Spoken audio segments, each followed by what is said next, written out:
all join me in welcoming Matt Russell of the Drake Agricultural Law Center, Angie Tagtow, co-founder of the Iowa Food Systems Council, Sharon Thornberry of the Oregon Food Bank, and Barbie Izquierdo to the stage.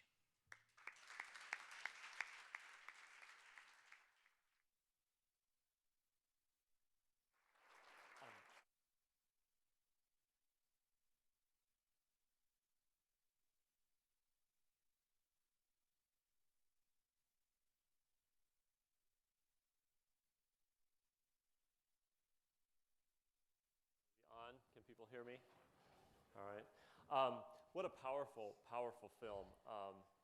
I want to share a couple of takeaways, a couple of things that really touched me and really made me think about that. And then I'll have the panelists as well share their thoughts. And then we're going to open it up for a discussion. And so there'll be microphones around. People can share their own reactions or particularly questions that they'd like the panelists to respond to.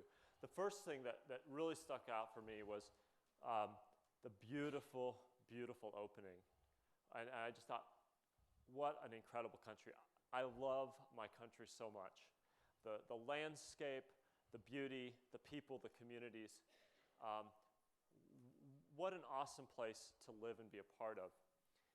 And and then as the film went on and really evolved to this, we live in a democracy where we actually get to make a difference. And so in a country like ours, government isn't the only solution, but it's our government, and for big problems, it can be a very powerful solution. And so I was very taken by how the film took us there, and that was really touching for me. It really helped me engage with the film and walk away from this with a passion to do something and to be engaged. The other thing that really jumped out at me was the statistic that the one man was talking about, where he said 1 in 2 children will have had food assistance.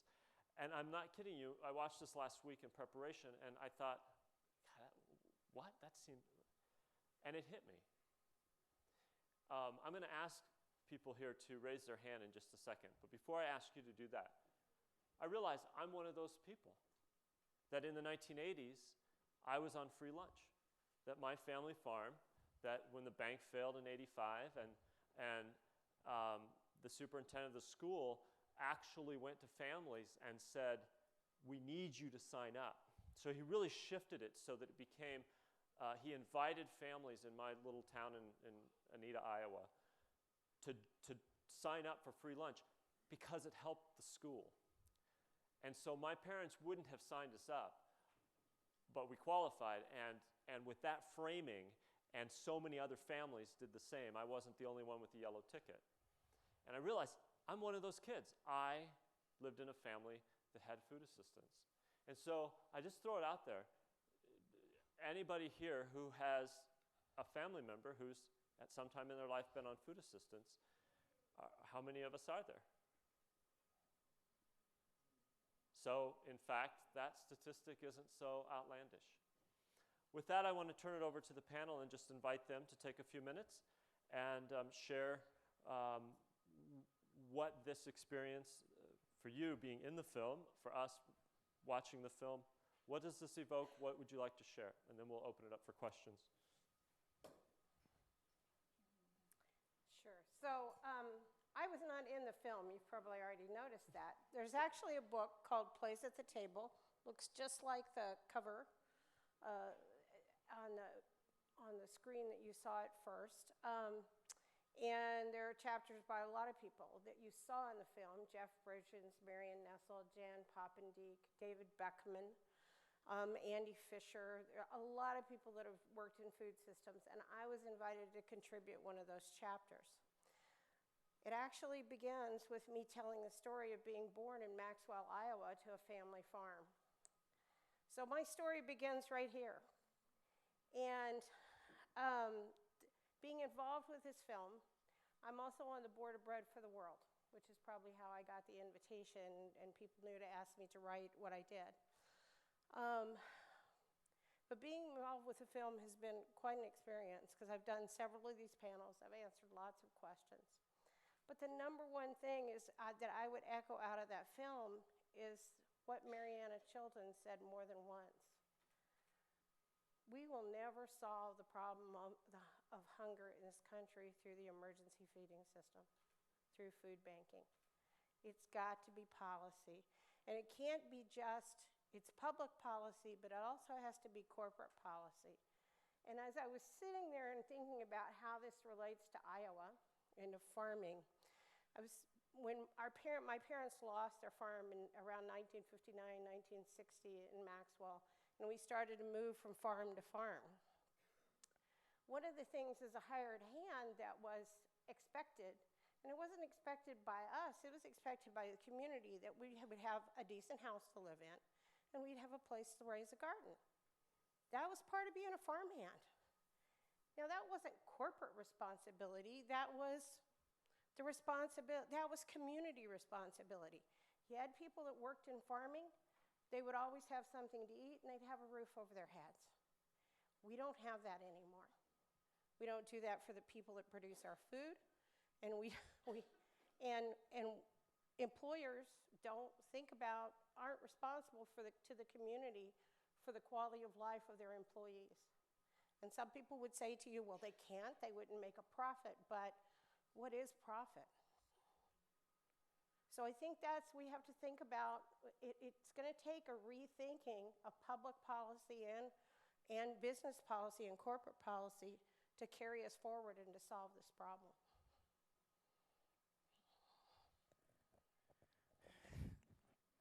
Hi.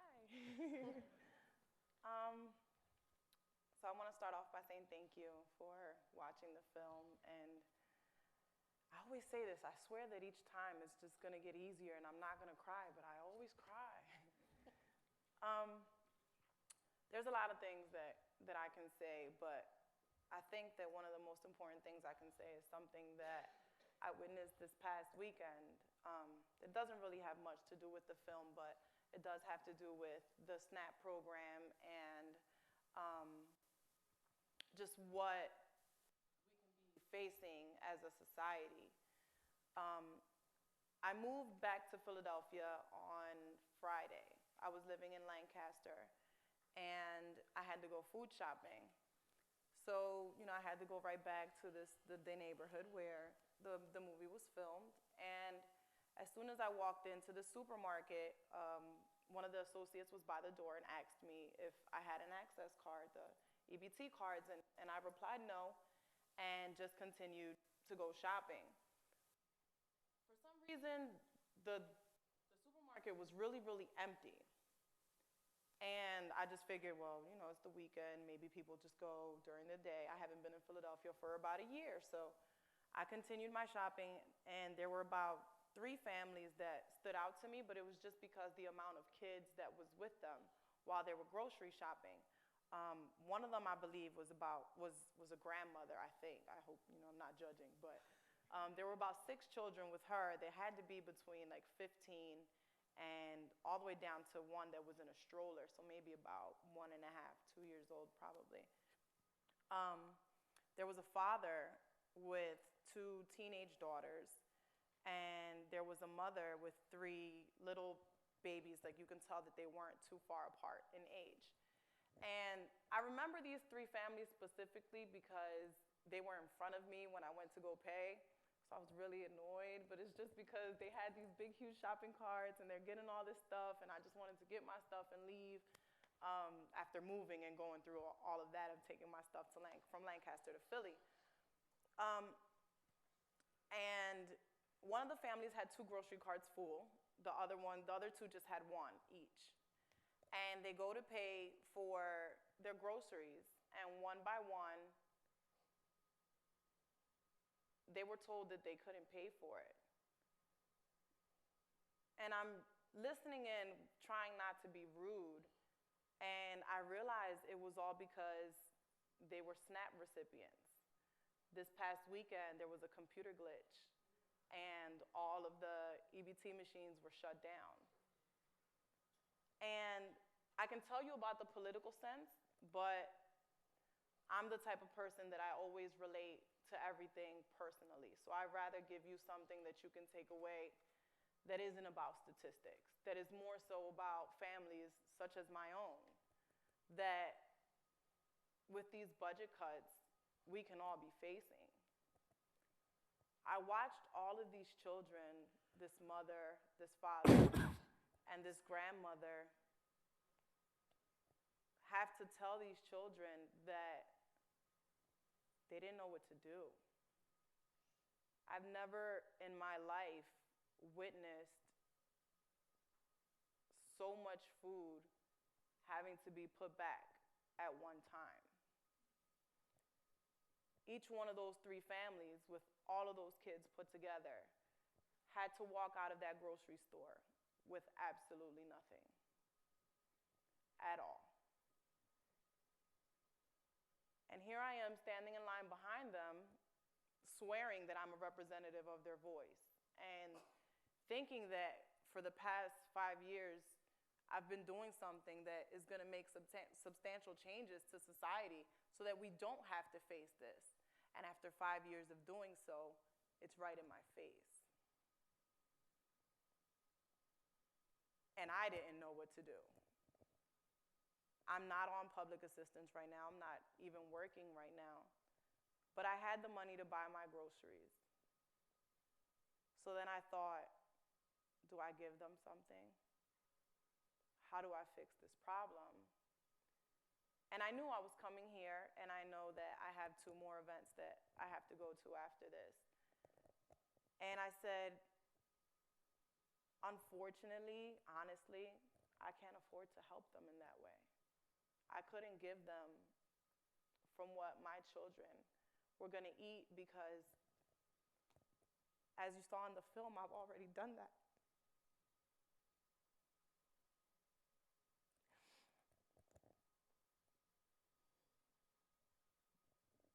So I decided that maybe it will be much more powerful if, without knowing these people, without knowing their names, that sharing their story along with mine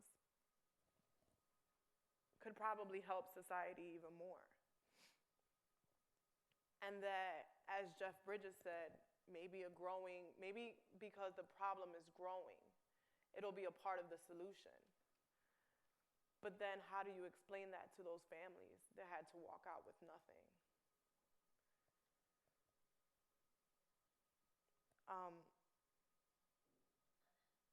It's my birthday today. I'm 26 years old. And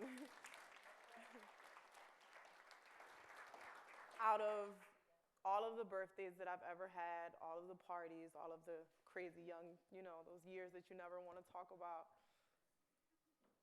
this certainly is one that I would never forget, because I can party every year of my life and I'll have absolutely nothing to show for it.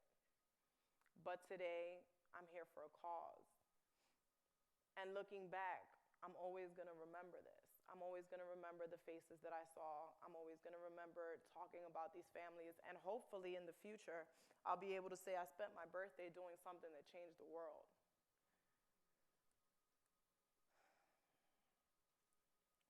So once again, I want to thank you guys for watching the film. And I'm sorry for crying again. But I also want to tell you that even though we go through things like this, even though we see things like this, even though we experience things like this ourselves, don't be discouraged. I started advocating when I was 20 years old, and I had no idea what I was doing, and I still pretty much don't have any idea what I'm doing. I just talk, and people seem to like it for some reason. But throughout all of this, the best way I can put it is, I've said this over and over again, that I've always known that I had a voice. People have always told me that, there's something special about me, but I always felt like I knew that something was there, but I just couldn't get people to see it. And it kind of made me backtrack in my own life and feel like, well, you know what, maybe people are right. Maybe, me being from North Philly and not graduating high school, maybe, this is the life these are the cards that I'm dealt, and this is just what I have to deal with. I just have to raise my kids in the system and just settle. But looking at my son specifically every day, I love both of my children, and my daughter's birthday is on Friday. If I mention mine, I have to mention hers. But watching the difference between how I could buy food for my daughter when I only had my daughter, and then how much things changed once I had my son, I realized that I had to do something. And talking about it is very shameful. And I've always thought that if I met the police officer that was in the movie, that I would tell him, I understand what you meant when you said it was humiliating, and I know that you only changed it because you were on camera. Because it's true. But my fight is something that hopefully, as I said, will make changes to where my children won't have to experience this, that people can look at this film and say something about their childhood. But hopefully, by the time they're my age, it won't exist anymore. So they can't be made fun of. If anything, people can make fun of me. Attack me for being the mother that couldn't afford to feed their kids, but don't attack them. Don't say something about them, because they didn't have a choice. I had a choice. And that's why I speak up. Because sitting back for all of those years and doing absolutely nothing and just complaining about how I lived and what I was going through got me nowhere. Speaking about what I'm going through and becoming the face of hunger has gotten me a full presidential scholarship to college.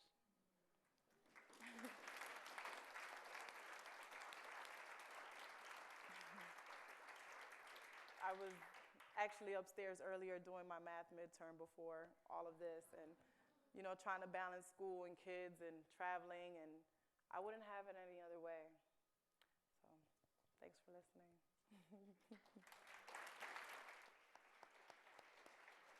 Thank you, Barbie. Thank you. I have had the privilege of working with a lot of wonderful organizations in the state, from food and nutrition assistance programs to emergency feeding and a lot of other community-based organizations. And I really want to make a shout out to all of those fabulous organizations that are doing the virtually impossible, from WIC to SNAP to school feeding programs to food banks and food pantries. In Iowa, we're very fortunate to have what I think is a very strong network of food and nutrition assistance and food security folks in the state. So I want to give a shout out to them.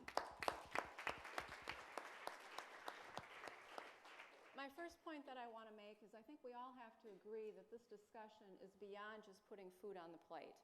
It is a discussion of economics. It's a discussion of economics at the household level as well as at the community level.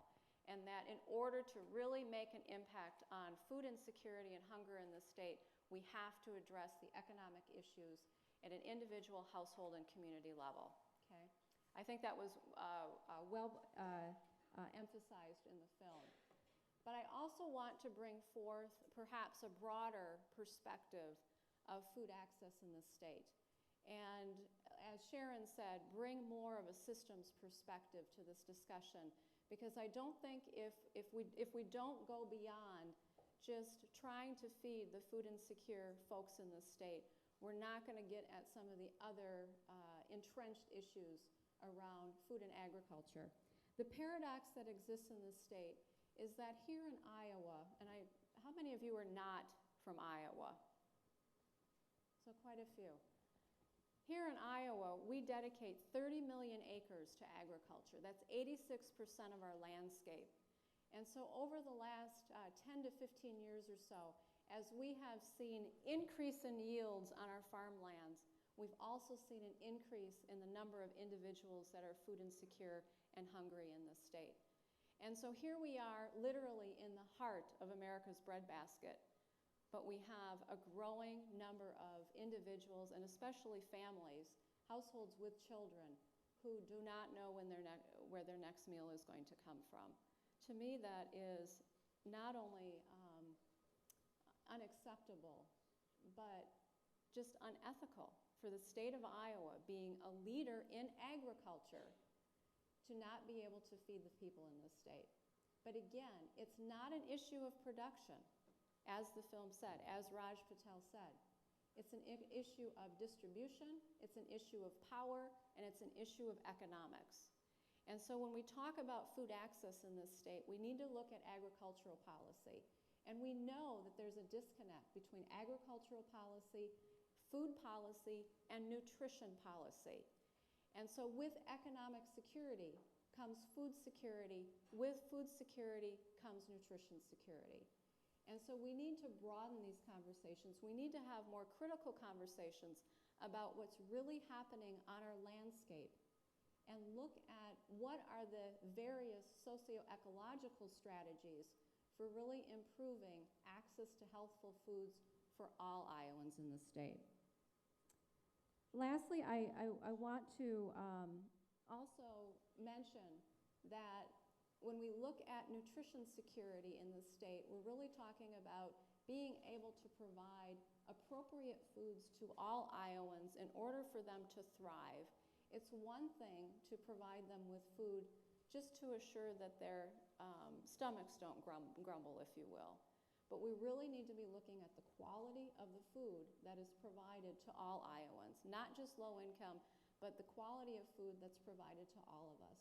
Again, we need to lend our ear to systems perspectives on that, and what can we do not only within our own homes to improve nutritional quality of the foods that we have access to, but what can we do at a community level? What can we do partnering with other organizations, with industries within our community to assure that all folks have regular access to healthful food? And lastly, we need to be really looking at where our food comes from. We already know that in the last 12 to 15 years, we have increased the number of imports of fruits and vegetables in this country. Now, as a registered dietitian, I'm a little bit more in tune to fruit and vegetable whole grain consumption of individuals. And we need to ask, well, where are these foods coming from? And why aren't we growing them here? So we've doubled the amount of imports of fresh fruits and vegetables into this country. And in fact, when we start to look at food security, perhaps we even need to be looking at domestic and national security issues when it comes to our food supply. We're growing more and more reliant upon other countries for growing foods that, in my perspective, promote health. And so when we talk about food security at a household level, we need to have those critical conversations to bring those conversations to a national level and what's really happening in our food system. All right. Well, thank you. Now we're going to open it up because this is really about a dialogue and a discussion. So there are folks with microphones. If you'd like to share a reaction, to ask a question, please identify yourselves, and then I'll send the microphone over to you.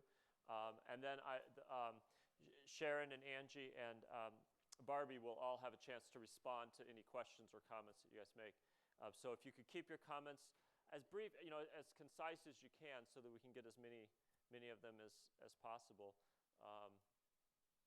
So does anyone have up here?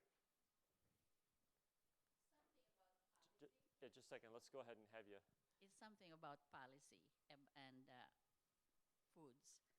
We have grown already to know that variety of fruits and vegetables, especially green vegetables, is healthy, and our population are appreciating this.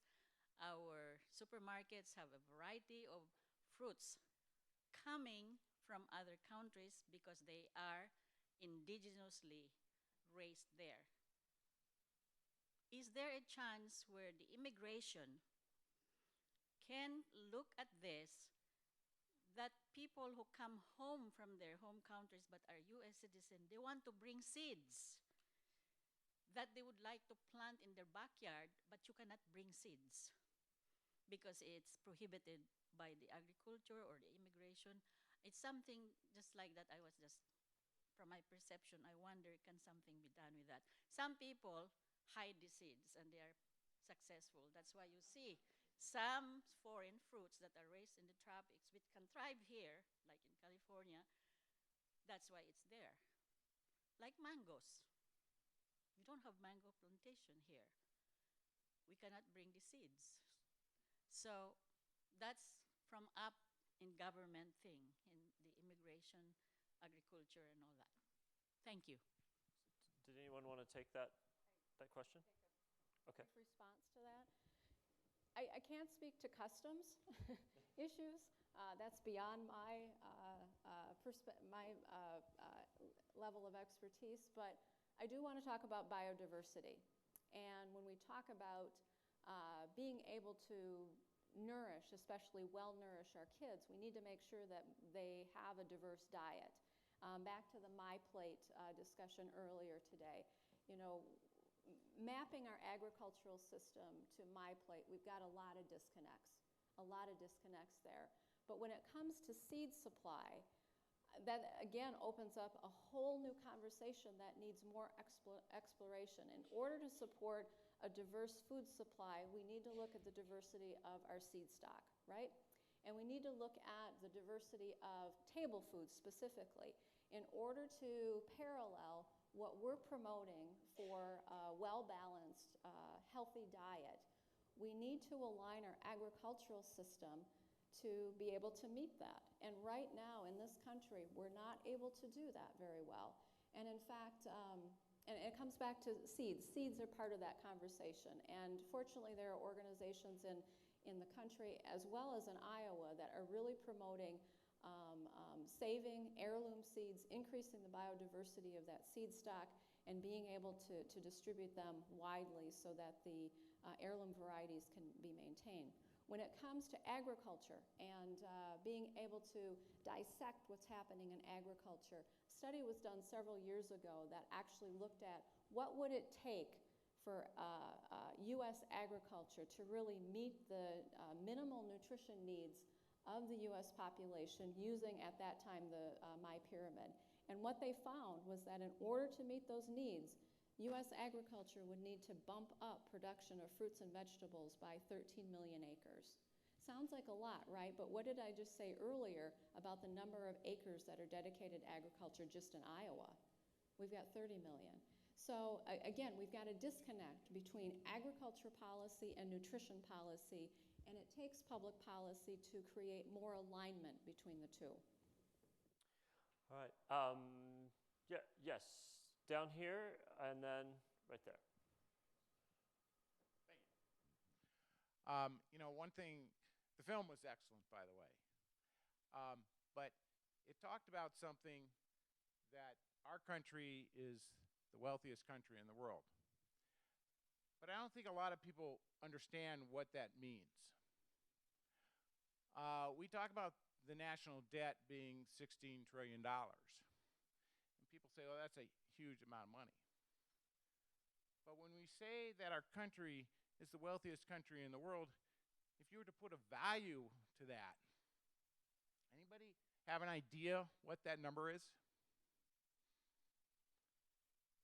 Between 400 and 800 trillion dollars.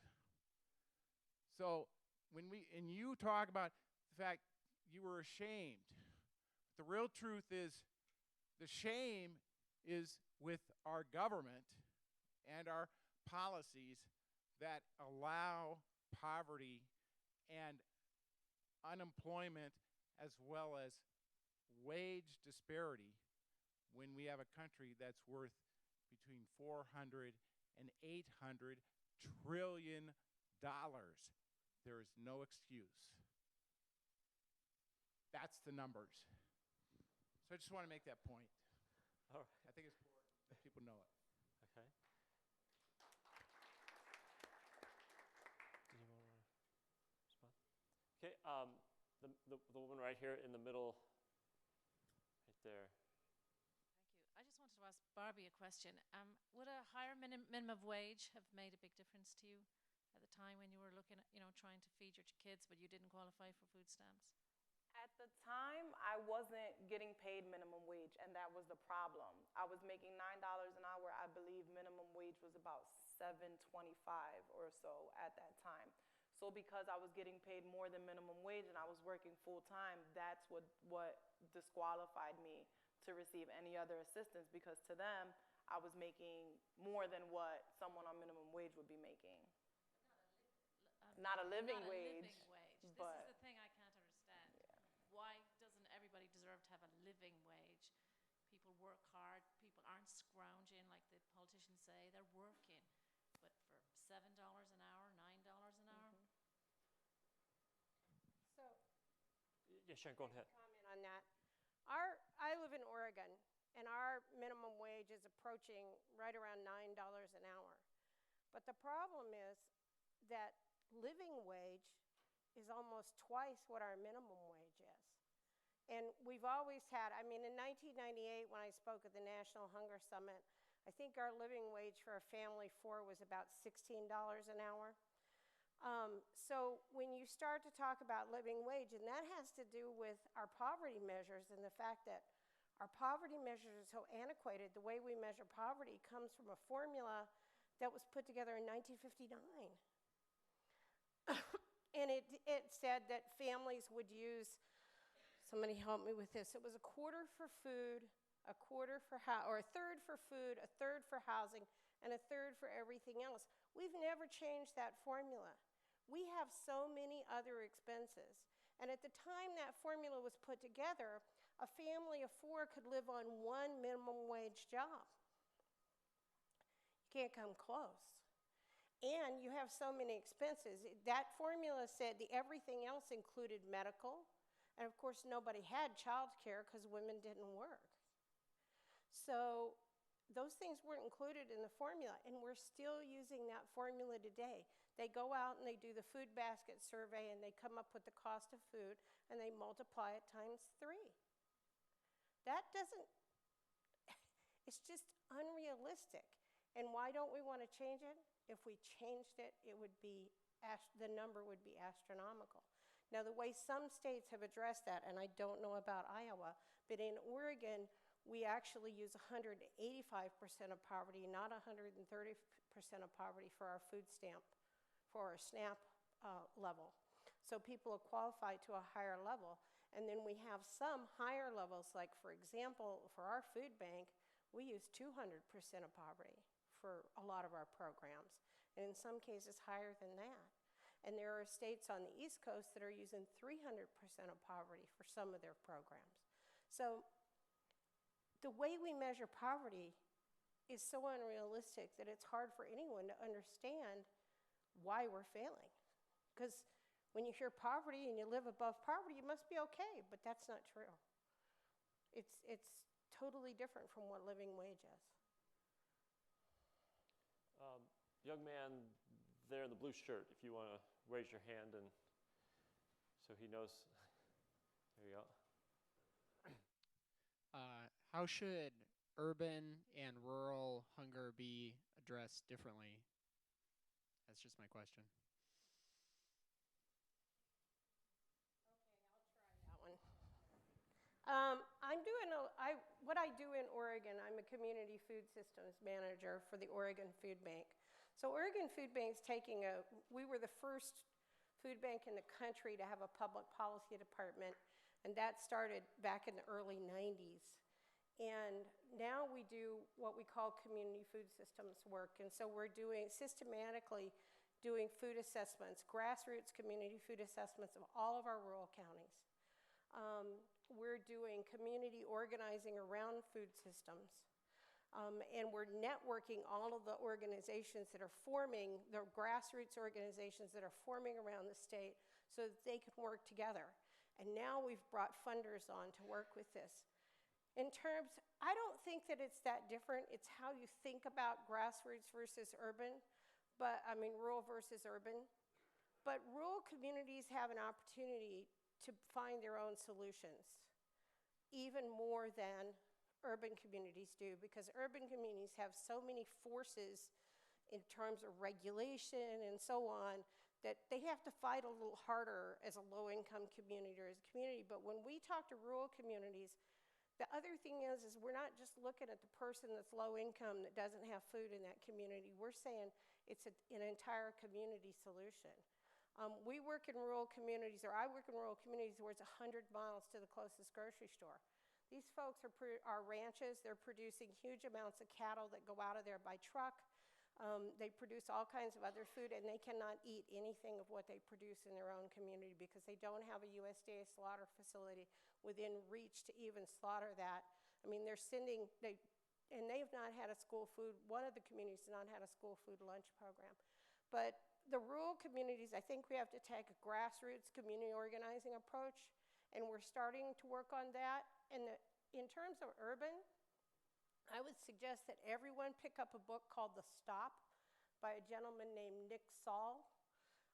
And he's been in Toronto, and they've found ways to end hunger in urban communities beyond the emergency food system. They're doing really tremendous work.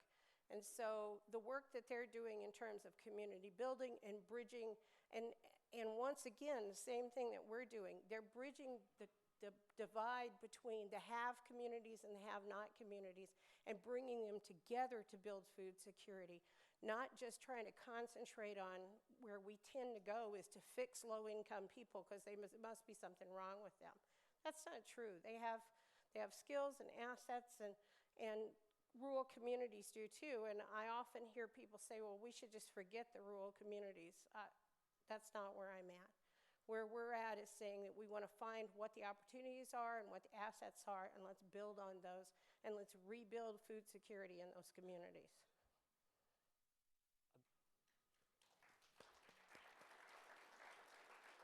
Just to give a sense of time, we're going to continue this for 10 or 15 more minutes. We're not getting kicked out of the room, so people can stay around and have conversations. But I did want to give you a sense that this isn't going to go on all night. So if you can stick around for a little bit longer, we will bring it to closure. Can I make a short pitch? I'm going to do my Bread for the World pitch right now. There are folks out in the halls. We have petitions to be signed for Congress and the president. And there are action alerts out there. So if you're leaving early, please stop, sign the petition, look for these papers out there, find out what you can do to help. Thank you. Angie, you want to continue on that? So one of the emerging groups within the state of Iowa is the Food Access and Health Work Group within the Iowa Food Systems Council. This was a group that was started back in 2010 with a grant from the Leopold Center for Sustainable Agriculture, recognizing that healthy food access needs to be part of food systems discussions. And actually, I think we have several of our partners and leadership team here in the room tonight. And this is a network of not only food and nutrition assistance program administrators, but also our food banks, food pantry, emergency feeding initiatives, as well as a lot of community-based organizations that are really interested in healthy food access for all Iowans. And one of our signature projects that we launched earlier this year is the Cultivate Iowa program. And this campaign is geared for all of our partners within the Food Access and Health Work Group to communicate positive gardening messages to low-resource Iowans across the state. And the other part of the campaign is really focused on encouraging gardeners in Iowa, those who are avid gardeners, to either grow a little more or harvest a little more and donate that extra harvest to food pantries or other community-based organizations. And so this is a campaign on behalf of the Food Access and Health Work Group that we think is addressing healthy food access issues at a household level, as well as building social capital within a community level. All right. Other comments, questions for the panel? Is it Dale? Dale in the back there wearing the FFA jacket. I have two questions for the birthday girl. One, did you bring pictures of your kids? I've seen this documentary twice. I really want to see them. Second, because I listen to the news like many of you do, I guess I've really been programmed over the years to really think that people on food stamps are lazy. And I'm assuming you've heard that many times. And I just get irate when I hear that. But I guess kind of my more direct question is, what's it like being a single mom of two kids? I think it's wonderful. I think that people try to stereotype single moms into something where you should be ashamed or feel bad for me. I think it's very empowering because whatever it is that my children turn out to be is my fault. So hopefully that'll turn out well. But I take a lot of pride. My kids have endured a lot, and they've seen things and been through things that maybe could have been prevented.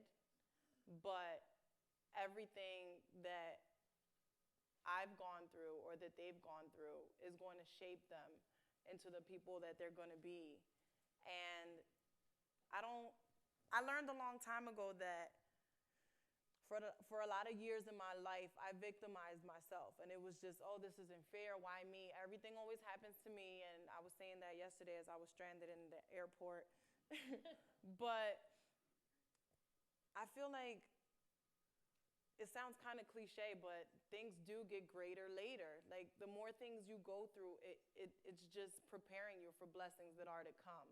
And being a single parent it's exactly that. You go through so much adversity, but once you are where you want to be, you just look back and say, I did this, and I did it on my own, and I take a lot of pride in that.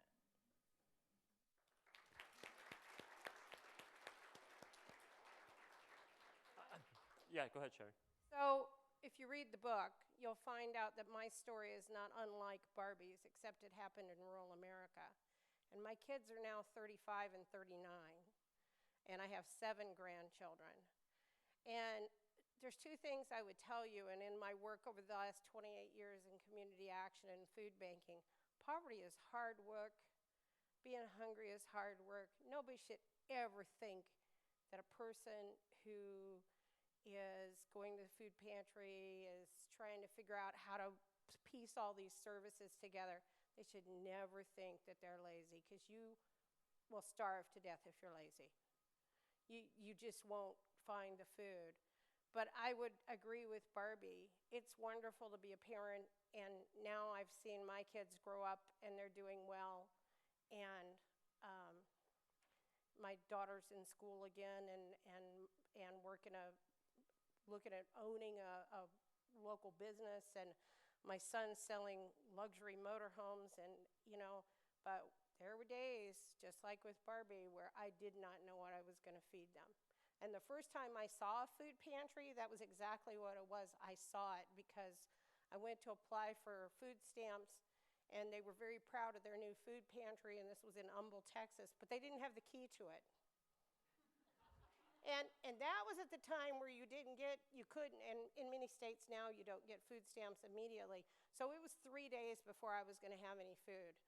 So, it's not a gig for sissies. Being poor is not a gig for somebody who is lazy or doesn't have a whole lot of guts.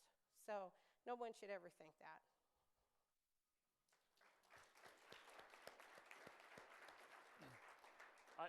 I'd also add to that perspective that in the film, there were several politicians, and Secretary Vilsack, former governor of Iowa, Democrat, Representative McGovern, Democrat, lots of Democratic voices. I think what would be great is if there was never, ever another Democrat elected on this issue, because it was not a partisan issue. I think that earlier today we saw some research from AARP that talked about when they polled Iowans, people were supportive of efforts to address hunger across age demographics, across political parties. This was not a partisan issue when you start talking to people. And so I think it would be great if those of us from whatever political persuasion we are were to help our politicians come to the point of realizing that this shouldn't be a partisan issue, and that people's lives shouldn't be, I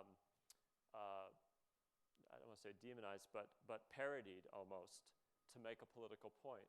That in fact these are real people that work hard, that are raising families.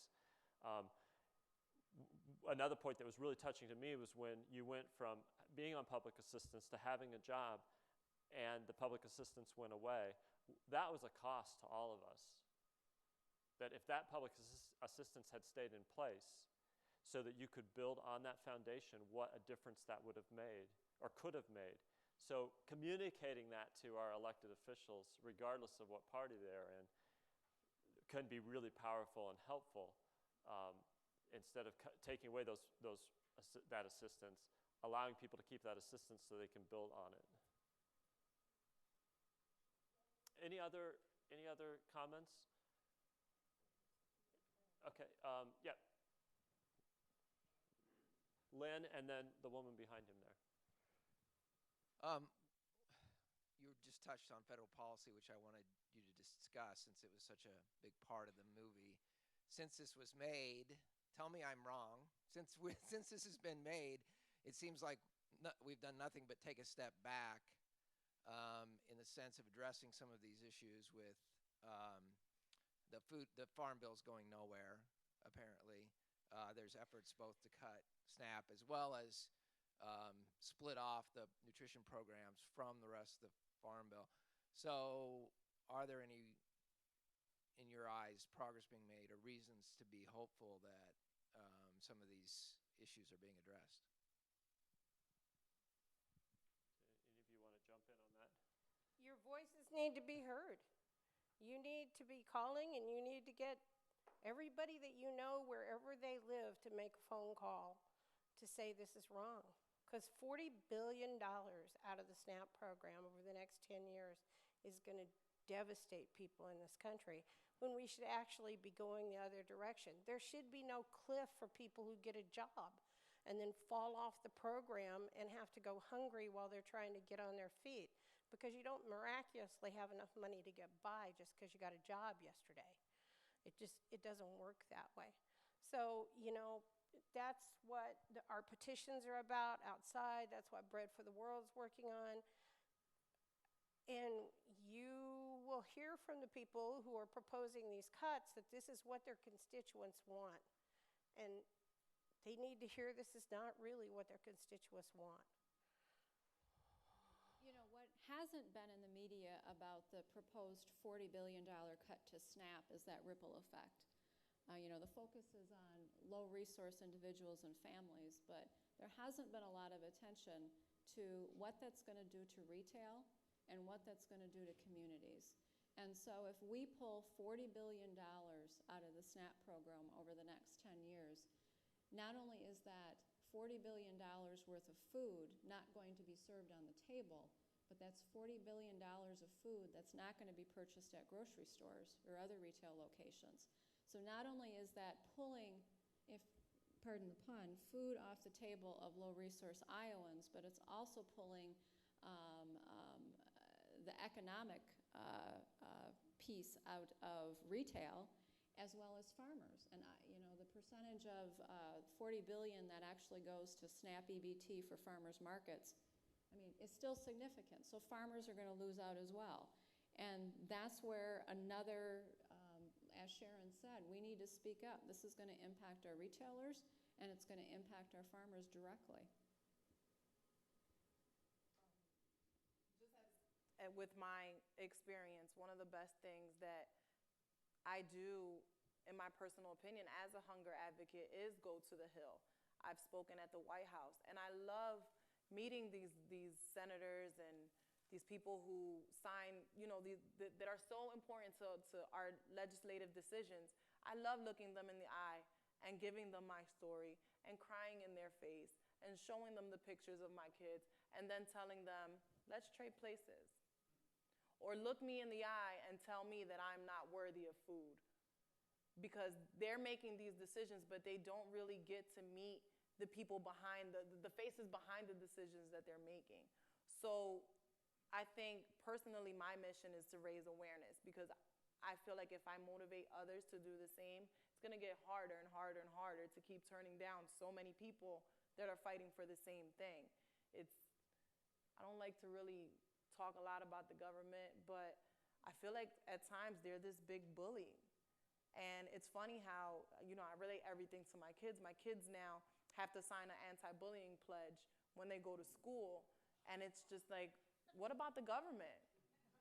You're bullying people of low income into making these decisions that we can't afford to make. But yeah. The lady in the back there. And we maybe have time for one more after this. Yeah, I just want to say that I really commend you for what you've done. I've been where you're at, so I do understand. I have a question and a comment. The question is, do any of you think that what Michelle Obama talks about as far as nutrition has made that much of a difference in our country? So that's my question. And then my comment is that it doesn't seem like when we talk about our elected officials or when they're running for office that we ever get to the human level as to where they fall into these kinds of issues. And I'm not bashing any genders, but I do know that I think that women do have a tendency to fall into this category more, and we very seldom elect them. And so just something to think about when you listen to candidates talk or ask questions about what issues they stand on, then maybe we should start looking at more human issues when we talk to them.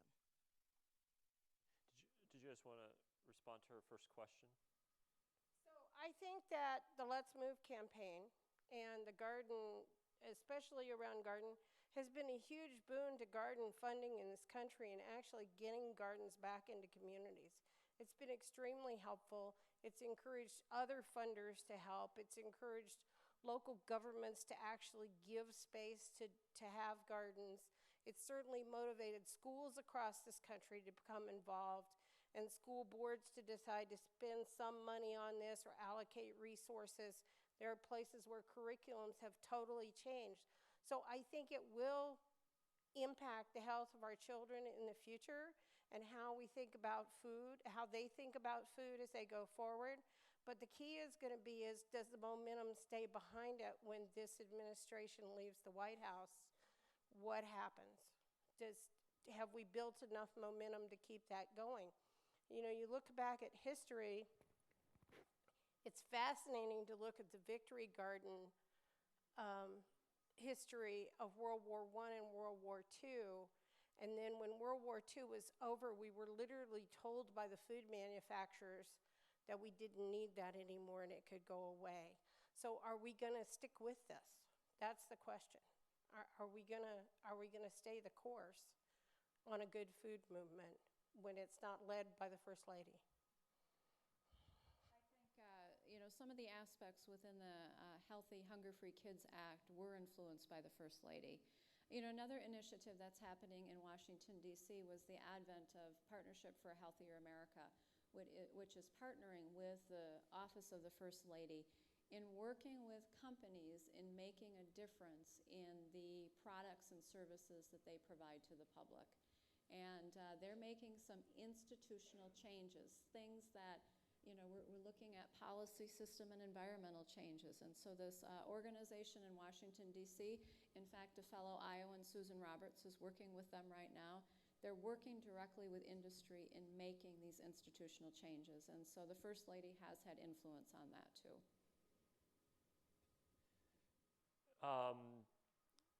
Can we get anybody else that hasn't had a chance to ask a question or share something? Yeah, back in the back. Sure. My question is just kind of really a basic one. We've talked a lot about government influence. We've talked a lot about the multiple levels that influence hunger in our communities. So from your perspective, each one of you, what do you think is the number one policy issue that needs to be addressed, either at the community level, at the corporate level, at the federal level? What's the number one policy piece that you would advocate for change?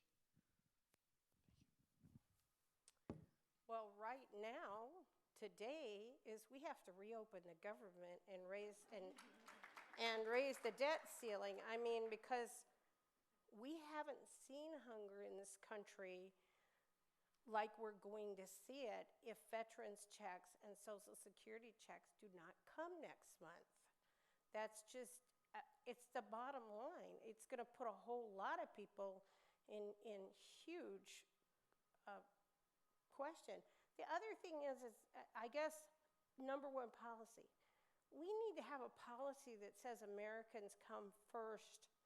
And I'm not trying to create a divide, but that the health of every American counts, and that we need wellness in this country, and that means that we have sound agricultural policy that produces healthy citizens.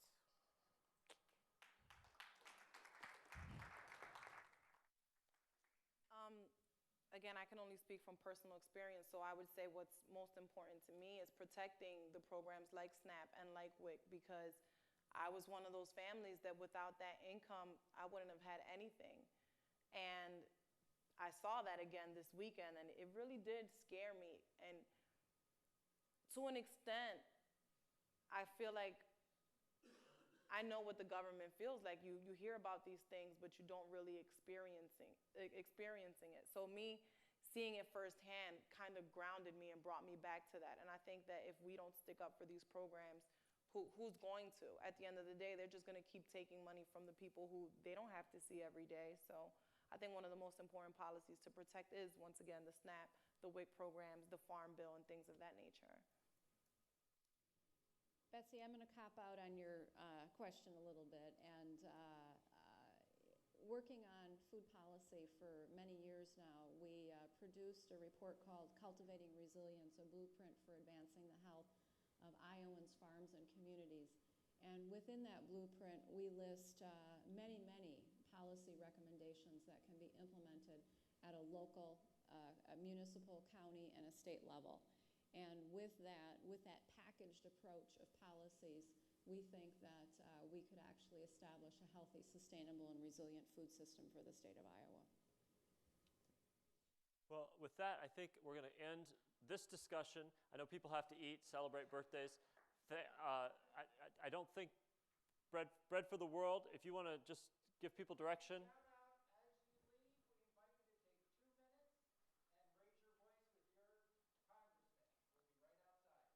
And thank you for coming, and let's give another round for our panel, especially for Barbie.